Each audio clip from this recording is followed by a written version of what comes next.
There we go. It's live. What's up, guys? Welcome to the White Van Podcast. My name's Gabe, I'm Jeremiah. and today we're on a special adventure to go see what, Jay? We're going to go see the Joker. Yes. I'm pretty excited for it. Me too. Before we talk or discuss any further, you know what time it is? Game time. Hideaway Street. Tool time, Jay. Oh. No, man, it's... You Oh, man. got candy? I did. The best movie candy of them all, right? Red Vines. The Red Vines. I have to blur this out. Yeah, right. Not a sponsor. And we'll have to make sure to put it in your purse. Go to the movies. I'll put it in my back pocket. You could. I could conceal this. I mean, I could too. Just put that in my pants. Plenty of room. Yeah. So I am holding the video camera today because I don't have the little setup, and we're in Gabe's car. Yes. So if we die, it's Gabe's fault. It's my fault. So excited to see this movie. Have you are you expecting it to be good?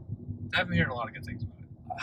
So I'm trying to stay away from everything, but every once in a while I'll see like something that is put up on social media, and it's either I know those people. They own Split Rail. Anyways, so I either hear that it's really good, 10 out of 10 stuff, or it's complete trash. Really? Yeah, like I have yet to hear someone say, yeah, it's a pretty good movie. You know, about average. It's good, not great. Yeah. So that's what I've heard. Do you think it's going to be what you expect to be for a Joker origin story? I don't know. Like, I'm expecting to walk out and not feel like it's a Joker movie. You know what I'm saying? Like, because there's one thing I really have a problem with. I have a problem with, like, Harley Quinn, like the new movie they're bringing out with Harley Quinn.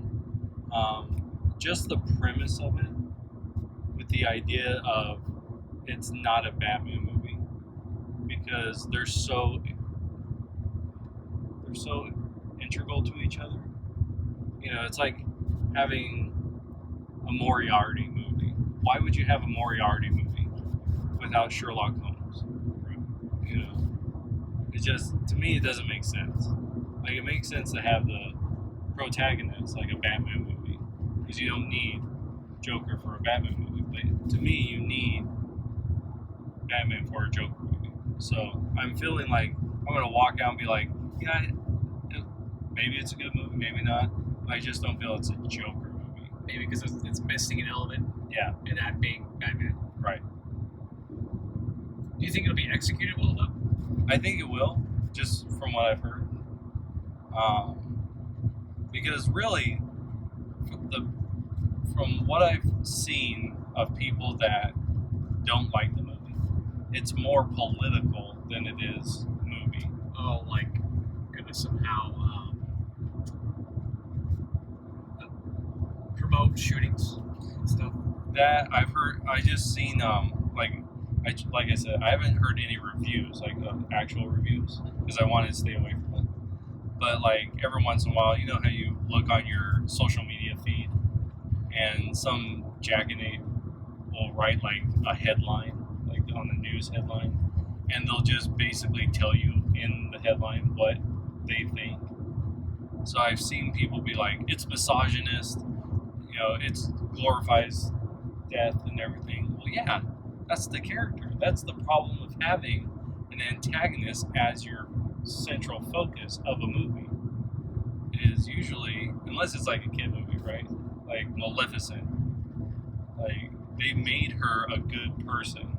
I hate what they did with her. You know? But they made her a good person. And so, yeah, that's why there's no real death, in a sense. I mean, there is death, but with a Joker, it's kind of like they talk about Deadpool.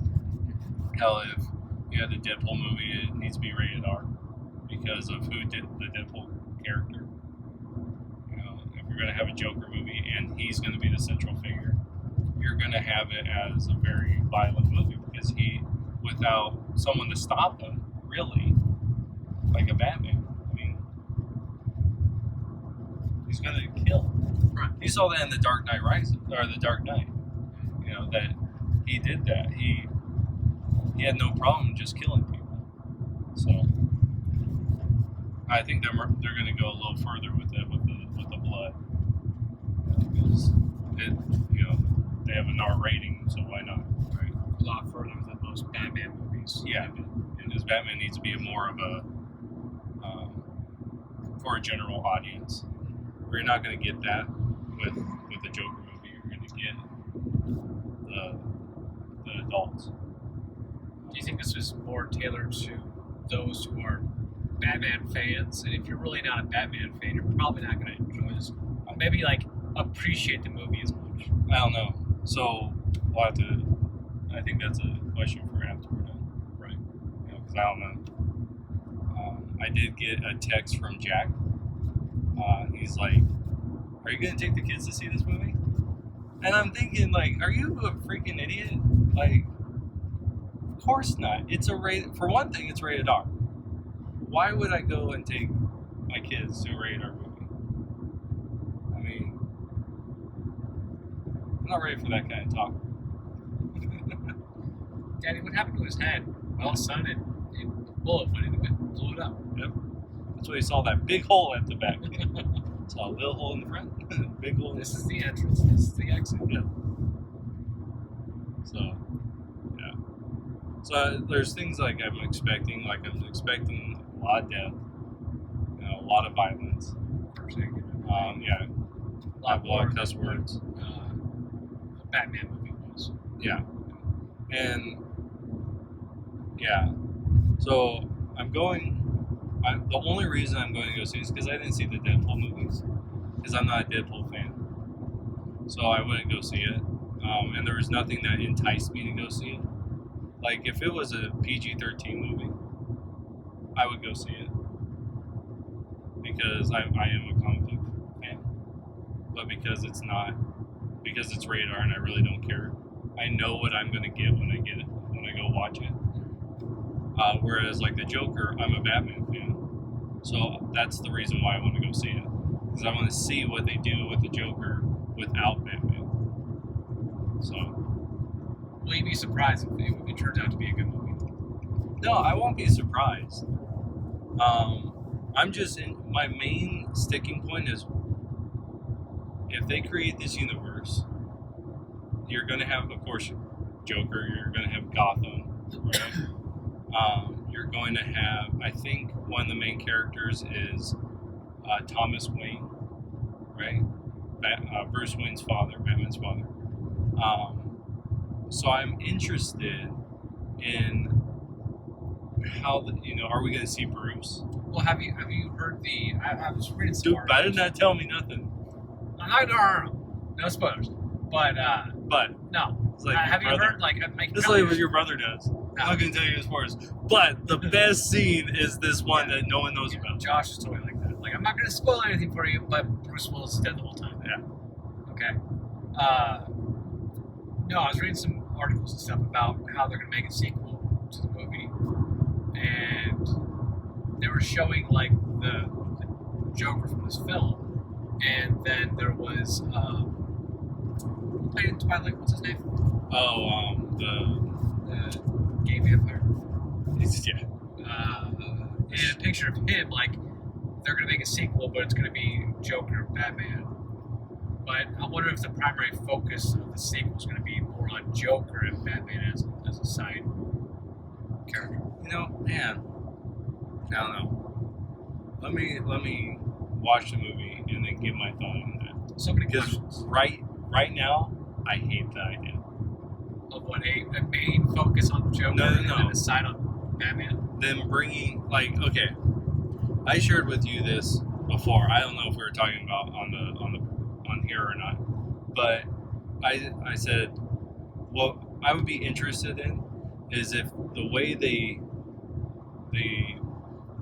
ended this movie is kind of like he goes catatonic or something. He goes into Arkham Asylum, goes kind of catatonic, and then like they do an after credit scene of him seeing a picture of Batman on the TV, or like them talking about a newscast, and then him coming out of the catatonic state. Like if they ended the movie on that idea, I would be more open to it, because then it's a callback to the Dark Knight Returns comic book, where Batman retires and he comes back like, so many years later, and Joker went into a catatonic state, and when he came out, that's because Batman came back. So if they did something like that, I'd be more interested in. But in the comics, it's Batman who kind of causes Joker's transformation. Like in The Killing Joke, he was a Red Hood, and then he slipped and fell into the basket, right? In the '89 Batman, the same thing. So that idea, you have like this shine around you on the video camera, where it's like, because I'm gothic. Yeah, yeah, that was great. Make sure my hands are on both. Yeah, 10 and 2, sir, 10 and 2. But no, like when you did that, the sunshine, like right now, it's shining on you. Like, oh. So I'm trying to stop it because no one believes that.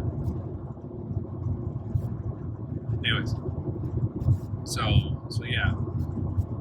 So this would be a new Batman series. They would create those.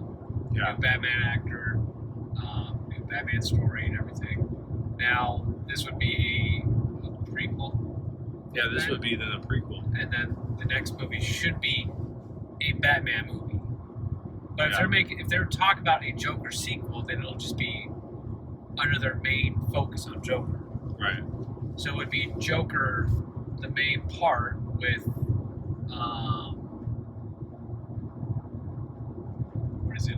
Batman as like a side character. Yeah, that's almost what it would almost be like a remake of 1989 Batman.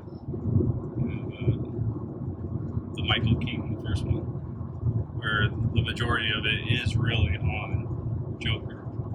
I think he gets more scenes than Batman does. So,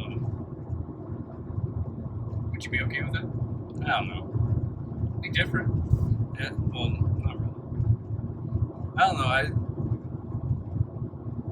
Different than the most recent Batmans. Yeah.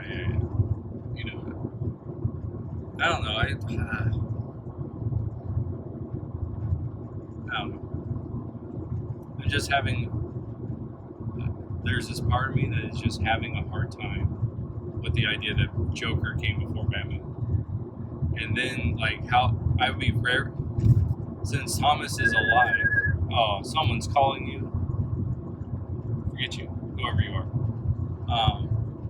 Yeah, so, see, this doesn't happen in my car.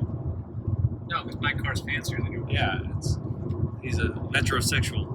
And his car is just like it. Thanks.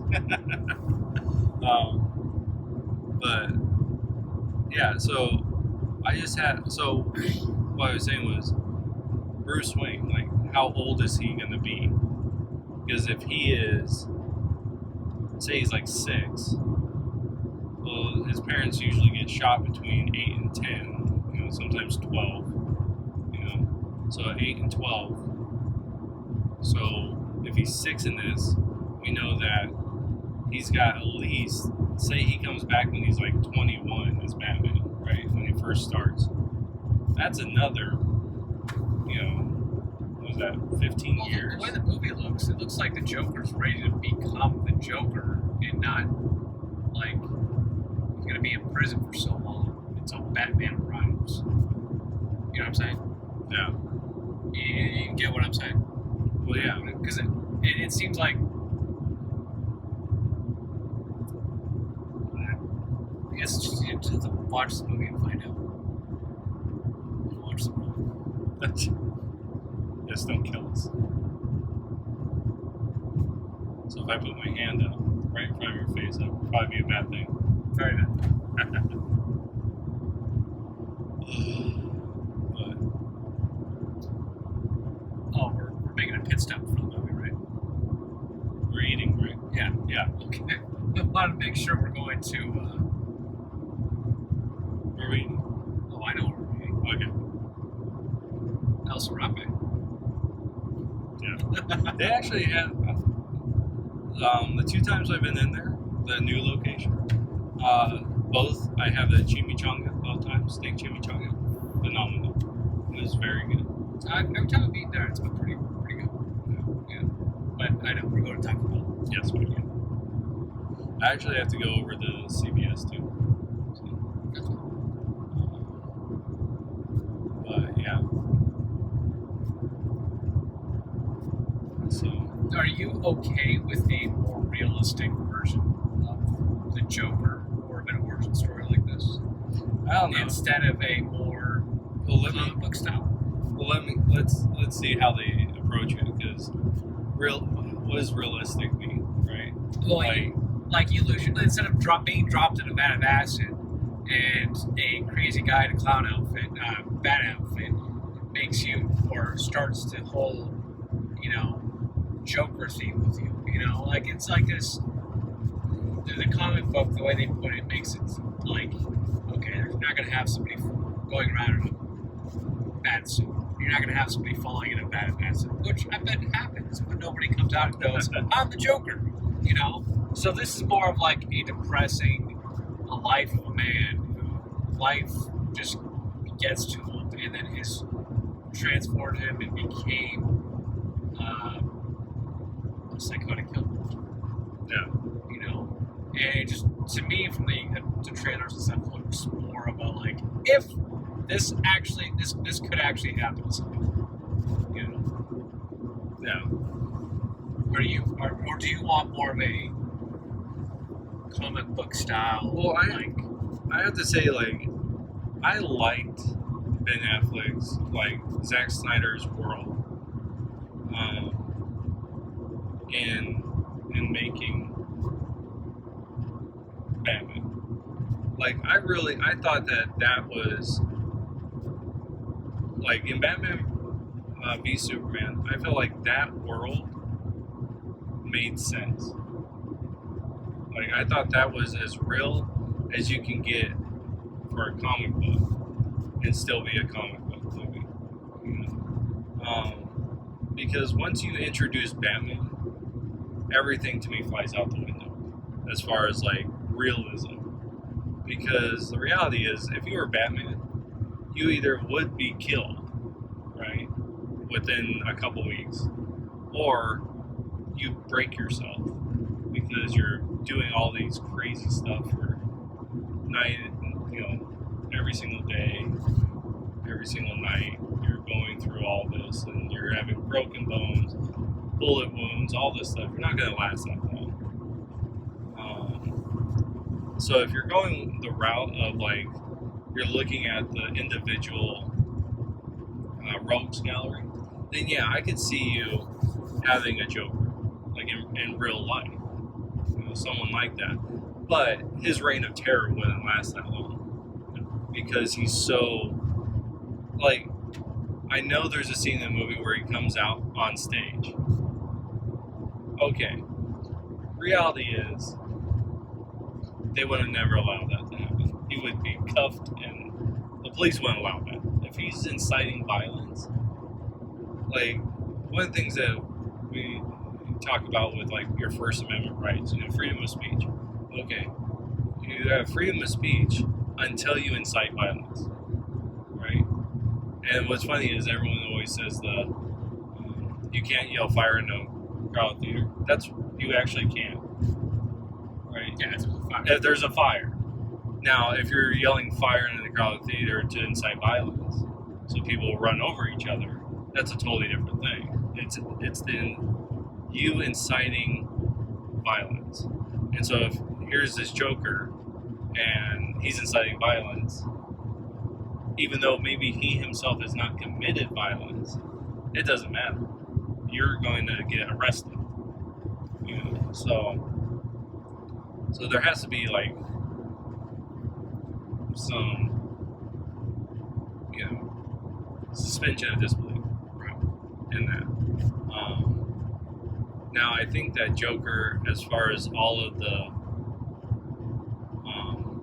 rogues gallery, I think you have Joker, Two-Face. I could see actually someone being like Two-Face.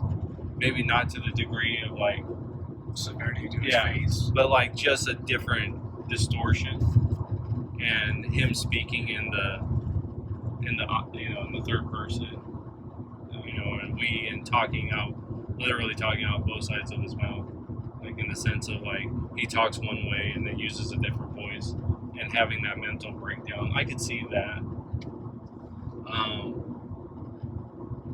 Penguin, I don't know about that. Riddler, definitely not. I don't think. Unless I think as a serial killer that's all based around like riddles and stuff, that if they put it in a more realistic way, that would be the way to go. Yeah, and it would have to be very individualized. Like, he can't go after I mean, I guess you could like base it off of something like the Zodiac Killer, you know, where he taunted the police. That semi got close. What was that? Semi got Oh, it was breaking and got. I was looking in the rearview mirror. I'm like, there goes my rear end. yeah. Oh my gosh. Woo, that sun. Lighting me up. I don't know why I did that. So yeah, I is guess. it better if this was here? Oh no, okay, you're fine. Okay. Yeah, I mean, I could see like him taunting the police, but not the riddles like he does, like especially not the riddles from like the '60s Batman, where it's like so ridiculous, and then somehow like Robin figures it out by just like these random, like you have to be on LSD to come up with the things Robin comes up with. So if they're more concrete, you know, then yeah. Oh, I was just filming all myself. So Screw me, right? yeah. What about? You can't do Mr. Freeze. Yeah, I think Mr. Freeze will go. Okay, now. Okay. Yeah, I think Mr. Freeze is over the top. I'm trying to think of Joe Chill. You could do, but that's more of like you know, he's the one that kills Martha and Thomas. So there's that. I'm trying to think of like if you have Joker, you could have Harley Quinn. I think that'd be fine. Would you like a Harley Quinn movie? I don't want a Harley Quinn movie because the best thing about Harley Quinn is her relationship with Joker. Right. That's what makes her character. Right. I hate it when she's separated from him, because the reason why, I'm not saying that she's a bad character, and I'm not saying that she doesn't have the potential to do other things. What I like about it, the perfect episode, or the perfect story, was an episode in the Batman animated series. It was called, I believe it was called Mad Love, and the whole purpose of it was to showcase Harley Quinn and her relationship with Joker. I mean, he is violent towards her. He's abusive. He almost kills her in the movie, and this is a cartoon, right? Almost kills her. To prove her love, or to, because her psychotic focus is Joker, right? And Joker's psychotic fixation is Batman. Her thought is, if I kill Batman, then the Joker won't have any more psychotic fix on him, so he'll fully embrace me. Like, that's the whole idea. So she goes and she captures Batman, and she calls Joker in to show him. Well, guess what Joker does? He releases Batman, because in his mind, no one kills Batman except for the Joker. And so Batman uses this, right? He does mind games with both of them. And then afterwards, after it's all said and done and Batman wins, he tells the Joker she has come the closest of anyone from killing me. Like, he goes in and he's like, my blood was rushing to my head. Didn't have anything. She had me completely tied up. I couldn't do anything. He goes through and points out that she has the ability of all the rogues to actually be Batman. But because of her psychotic fixation on the Joker, she would rather have the Joker finish Batman off than her doing it. And to me, that makes Harley Quinn, is that psychotic fixation. So if there was just a Jokerless Harley Quinn movie, it's just a psychotic chick. Yeah, it's all it is. It's just a crazy girl. Which, yeah, you could have a movie about that. But to me, it's more of, it's the dynamic, or you could have a movie. Like, it'd be perfectly okay. At the beginning of the movie, you have kind of a breaking of the relationship. And he's like, I don't want you anymore. And so the whole movie, she's like, yeah, I'm a strong female, and all this stuff. And then at the end, it's like, come on, babe,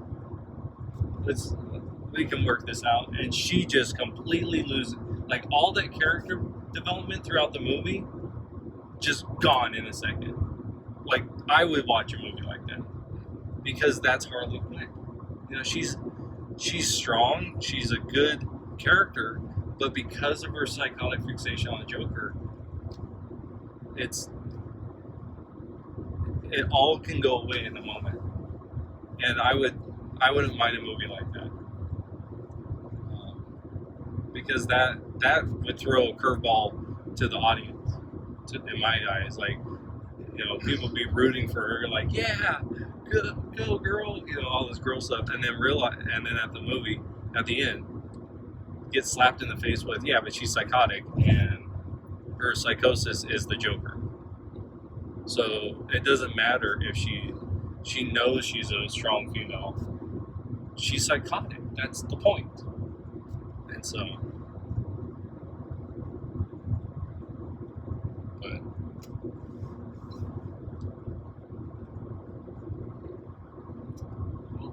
I'm excited to see how this turns out. yeah, I'm trying to think of other rogues of Batman that would work like this, in a real world type, like we were talking about. Killer Croc. I don't know. I think that's too far. I think Scarecrow would actually work. Yeah. I like the way Batman Begins kind of utilize them, and this idea that it's almost like a drug. But I would like to, if that were the case, I would like to dive into him actually being a professor, and seeing his descent into, like, fear becomes a drug to him, but it's other people's fear. Like he starts out just like a normal person, and doing normal, like psychiatry stuff and looking into fear, and then over time, like, going bigger and bigger, and because he's getting a high from other people's fear. That'd be perfect around Halloween, and he dresses like a scarecrow on Halloween night, and that's his big night that he's really going after it. Well, that'd be pretty awesome. Yeah, I think that would work. I think there's a guy named Calendar Man. That might even work. How's that? So Calendar Man only commits crimes on important days. So like 4th of July, April Fool's Day, stuff like that. New Year's, Christmas, Yeah, Valentine's Day. yeah, holidays. And they call him the Calendar Man. When did he? He's been around for a long time. Really? Yeah. But I think that would work because then you have, at first the police could just brush it off as like, oh yeah, murder. But then it's like the next one, and then you could go into like the TV reporters being like, is it going to happen again? So I could see that, something like that, and you make it more like he just doesn't kill, but it has something to do with that date. So like April Fool's Day, you could dress him up like a fool, or almost like a 7, like the movie 7, where it did the 7 deadly sins. You can almost do something like that. Like this guy's a fool because he knows his wife is cheating on him, and yet he still allows it to happen. So he kills that guy, like he kills the fool. He could kill like say you do 4th of July. You could have him kill someone that was a descendant of one of the signers of the Declaration of Independence. Stuff like that. That'd be an interesting movie. And to me, that'd be a perfect Batman movie because you can really go into the detective aspect of Batman because now he has to figure it out. He knows that, say you start in January 1st, right? He knows the next one's maybe President's Day, say. So he knows like something's going to happen. But what? And it's almost, it has a kind of a Riddler type of thing. And now he has, and by June it's like, come on, Batman, like you should have already found this guy, and he still hasn't done it because he still hasn't cracked it. And so, yeah, so you got things like that. I don't know. But you have Crazy Quill. Crazy Quill. He dresses and he's like in a crazy quilt. Say crazy quilt? Quilt, like a quilt, like a blanket. Right. Yeah. Really? Yeah. Eggman. I've heard of that one. Yeah. Or Egghead. Vincent Price played him in the '60s Batman. Really? Yeah. This is pretty ridiculous. Yeah. This is crazy stuff.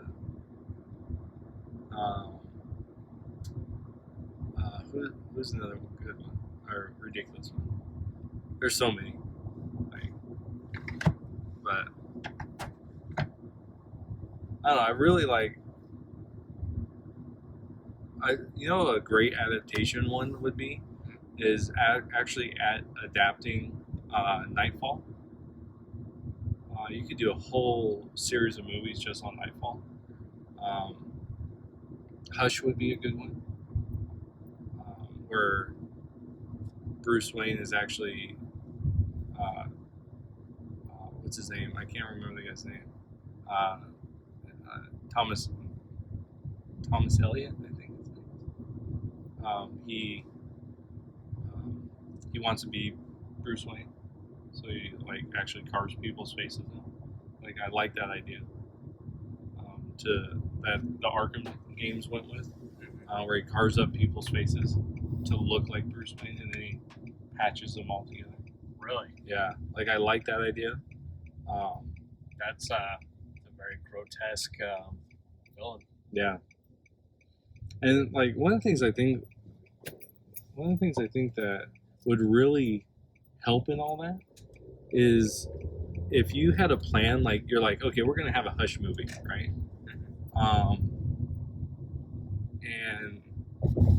and go like, okay, we're gonna have a Hush movie. We're gonna seed it throughout other movies.